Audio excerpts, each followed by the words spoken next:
For this worksheet, we're working on how to read out a genetic question and then be able to set it up the way that I have taught you guys. Okay, and I'm not going to go through every single question. I'm going to mainly go through ones that I think of the question type that I haven't gone through. So the idea is we're going to mainly go through ones that are two traits.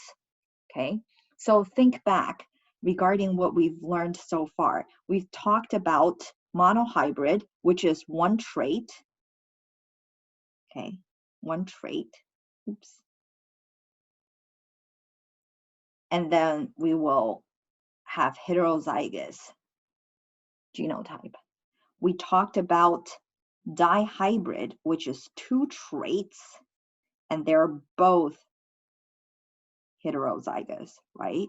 So now we're going to utilize that exact same logic to apply to questions where you're going to see it clearer how to work out two trait questions.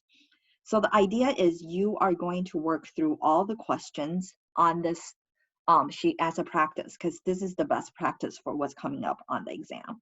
Okay, and the main thing is you have to know that color blindness and hemophilia are sex-linked. That means they live on the X chromosome, X-linked, and they're recessive. So that will really help you know how to set up these questions. Now let's move on to number 4, because this is a two trait question. Okay, let's read the question first. Brown eyes are dominant over blue eyes. This is not a sex-linked trait. So that's key. That helps us with knowing how to set up. Okay, so I'm going to use this on the side to help me draw and figure out some of what we're talking through. So the first thing is we're talking about brown eyes dominant over blue eyes. So my key is this is autosomal because it says it's not sex-linked. So if I have brown eyes, which is dominant over blue eyes, then I will be big B, or big B, little b. If I am blue eye, then I will be little b. Okay, because first of all, brown is dominant over blue. Second of all, this is not sex-linked. Now it says cross a brown eye colorblind. Wait a minute, two traits. One is eye color, one is whether you're colorblind. Okay, so now I need another one that is normal vision, right? And the fact that colorblind is actually sex-linked, then I need to have a different set of setup because it's sex-linked. So I will have normal male, I will have infected male, I will have normal female and affected female. That's what I will have. And then let's use, instead of C, which is hard to, let's use B, blind, right? So this is normal, guys. Okay, so I know it's kind of all B's, but this is for blind, that's for brown or blue, okay?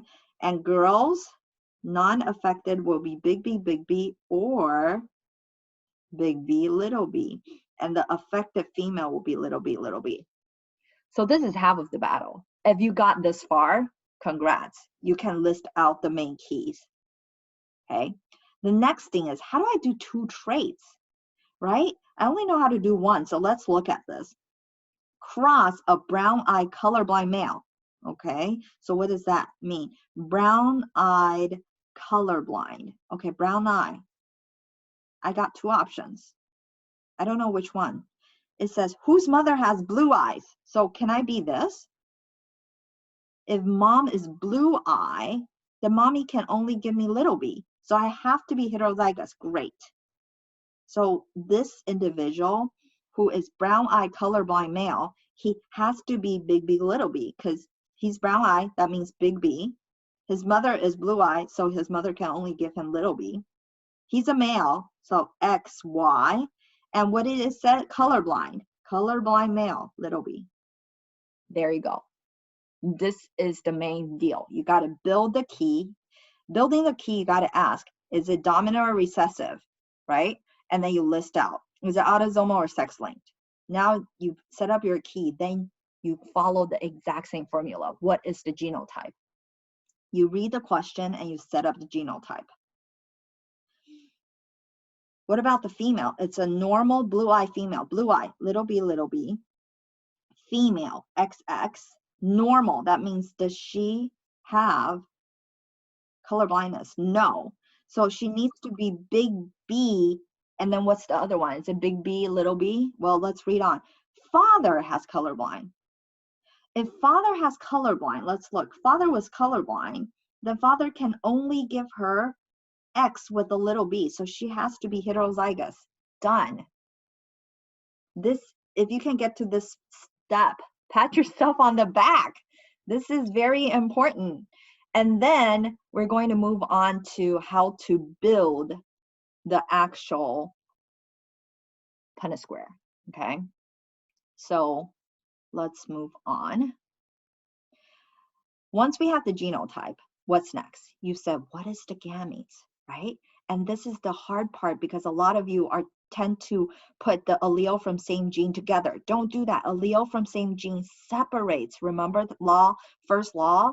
So what will this one have? Well, if I have a big B, I have equal chance of meeting the other allele, correct? If I have little b, I have equal chance of meeting the other allele, correct? So I'm using both my knowledge of law, first law of Mendel, law of same gene segregates. Big B segregates from little b. X segregates from Y. They don't stay together. And then the second law says I inherit them independently. So if I get big B, I got equal chance of either this or this. If I have little b, equal chance. What about this one?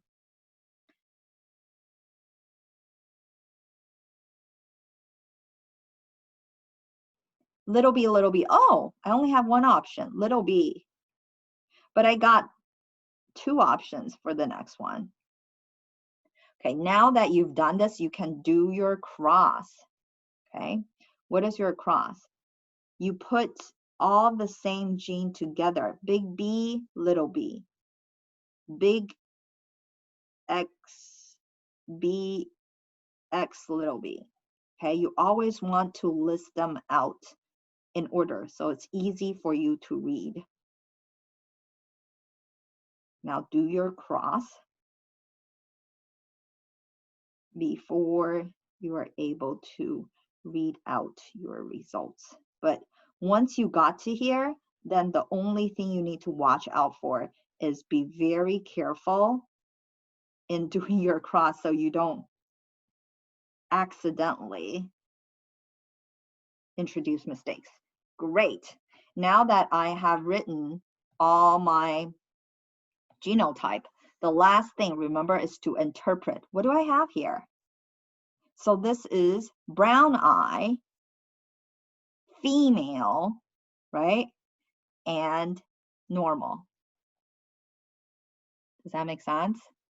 And then this will be brown eye, female, affected. Okay, so I don't think I got any more spaces. So we're gonna leave this as is, but let me see if I can move. Nope, I cannot move this.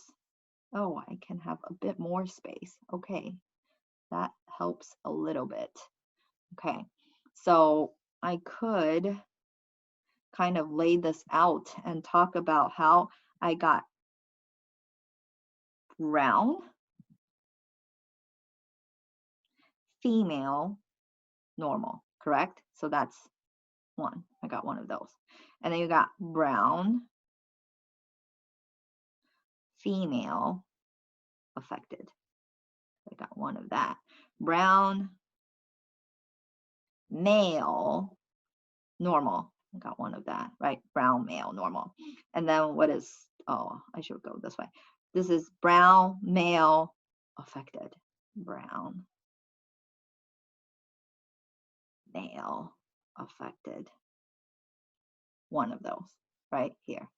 So I've done that. Let's move on to this one. What is this? Blue. And what is this? Female. So round. And then not affected, right? This is blue, female, affected. One of these. Blue, male, not affected. One of these. Blue, male, affected.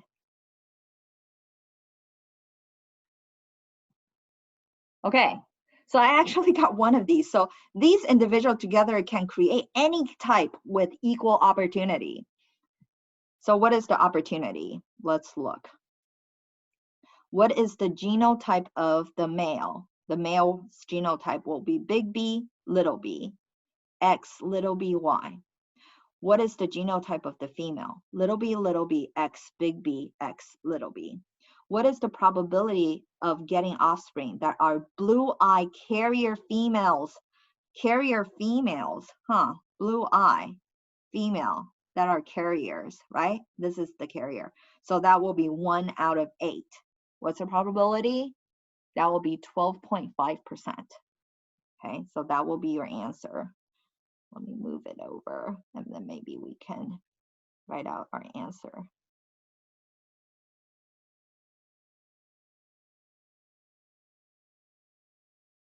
Probability, blue eye, that would be 12.5%. Continue. What is the probability of getting offspring that are blue eye? Blue eye, half. Do you see that? Half. So you say 50% or half.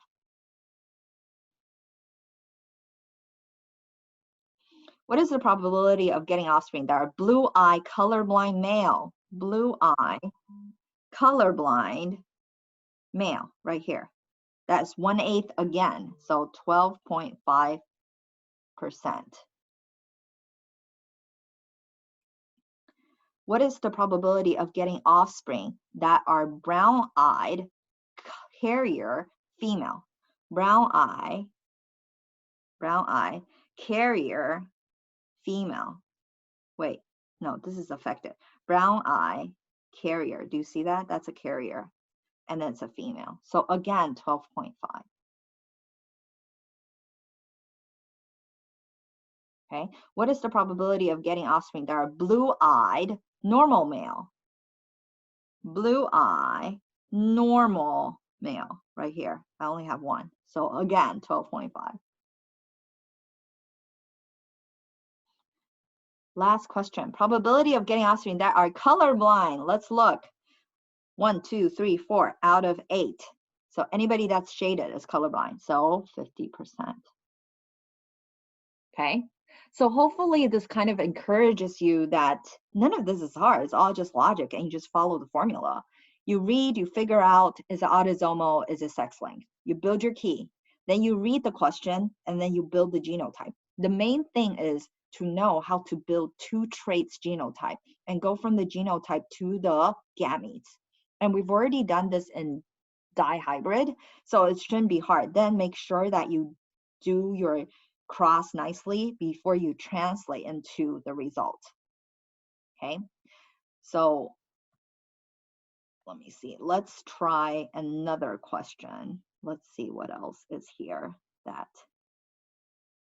So number 5 will be an interesting one to check as well, because this one talks about brown eye over dominant over blue eyes, not sex-linked, and then you got colorblind and normal vision. So after number 4, definitely try number 5 and see if you can replicate what I've done, and then logically step through and see if you can arrive at the answer. I'll try to post the answer key so you can double check your answer with that. Okay, let's try. Let me see. Fruit flies, eye color, X chromosome, offspring, red eye. I want to find 2 traits.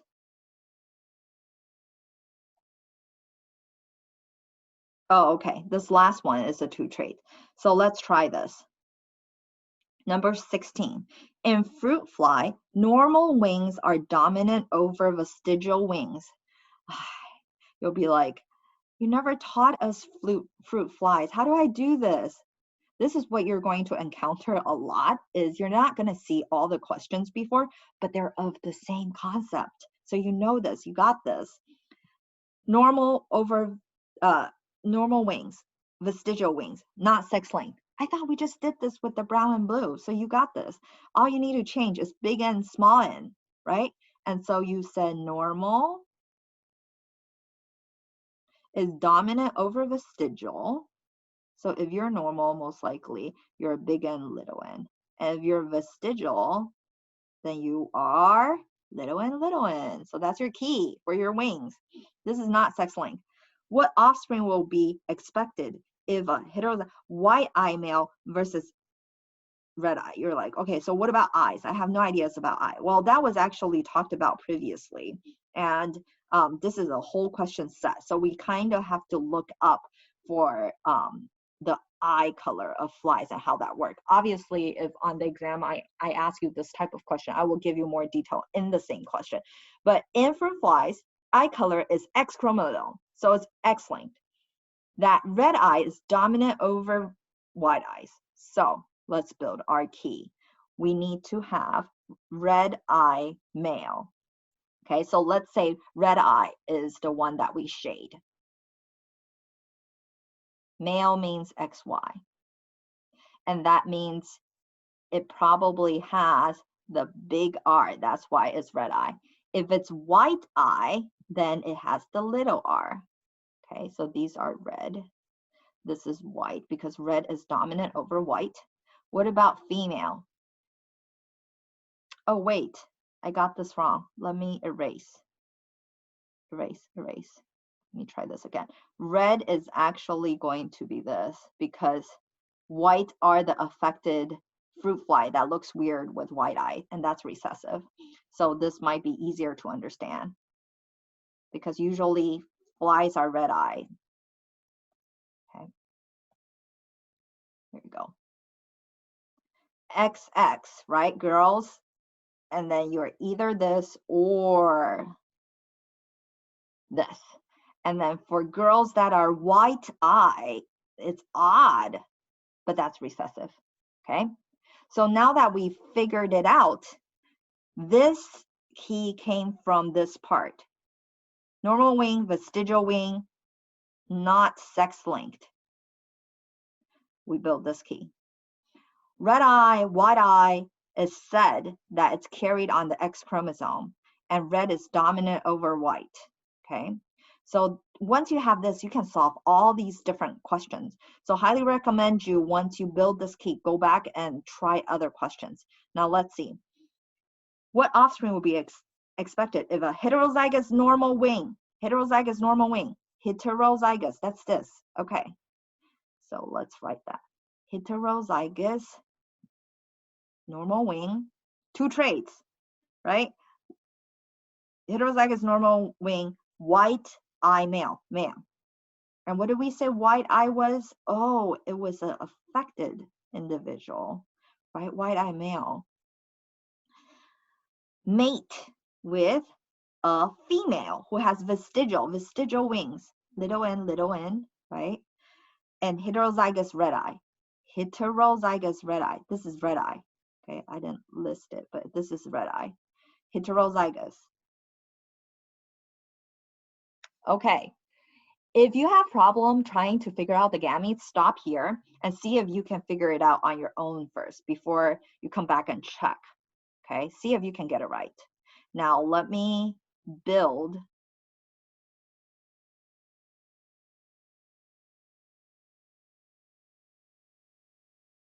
our Punnett square.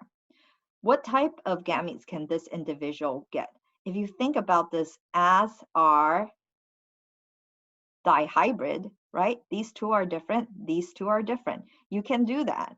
Okay, so now it looks actually the same, except I just used different letter. So the first gene, the A gene, needs to separate. Remember we did that? So big N and little n needs to be in different, oh, maybe I shouldn't do that. Let me try again.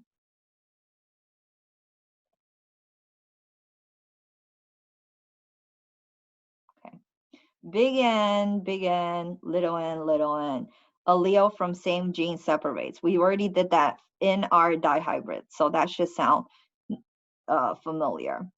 Then the next allele from the next gene needs to separate as well, and you inherit them equally. So I have same chance of getting XR or Y with little n. This one, little n or little n. I don't have any other options, so I don't need to list 4. But I have equal chance of getting this or, oops, or this. And then now let's actually do the cross. Okay. Big N, little n. Big N, little n. Big N, little n. Big N, little n. Little n, little n. Little n, little n. Little n, little n. Little n, little n. Done. And then now the last part is you need to somehow interpret these genotype back into phenotype. And I think we'll be able to answer this question. Okay, so let's read on. Now that I have what offspring will be expected if these two is mated. So these are the expected offspring. And again, it will be very similar to the question 4 that I did. All of these will be different. This will be normal female red eye, normal female white eye, normal male red eye, normal male white eye, vestigial female red eye, vestigial female white eye, vestigial male red eye, vestigial male white eye. So you're going to have 1/8 or 12.5% that's this. Okay. So not all questions end up being this ratio. So please don't memorize it. That's not going to help you on the exam because I can easily change this, but know the logic on how to do this. Okay, I think that is mainly it. So hopefully by giving you a taste of how to solve this, the next step for you is to try and finish, to work on the other question that I didn't solve and test to see if you can do this on your own. That's the best practice for the exam, because if you can do it on your own, then on the exam, it'll be very similar questions.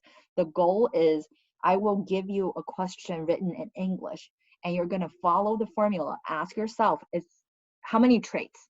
If it's 1 trait, you set it up a certain way. If there's 2 traits, then you set it up a different way, and you need key for both. And for either traits, you always ask, is it sex-linked or autosomal? If it's sex-linked, then you got to make sure your key has 4 different types, whether it is affected male, non-affected male, affected female, non-affected female. If it's autosomal, then you just need 2 types. Dominant phenotype, big A, big A, big A, little a. Recessive, little a, right? But that's under the fact that affected individual is recessive. So then the next question is it dominant or recessive? What is the trait? Then you build your key. And once you have the key, then you can generate the phenotype, the genotype for the cross. Once you have the genotype for the cross, you do the gametes.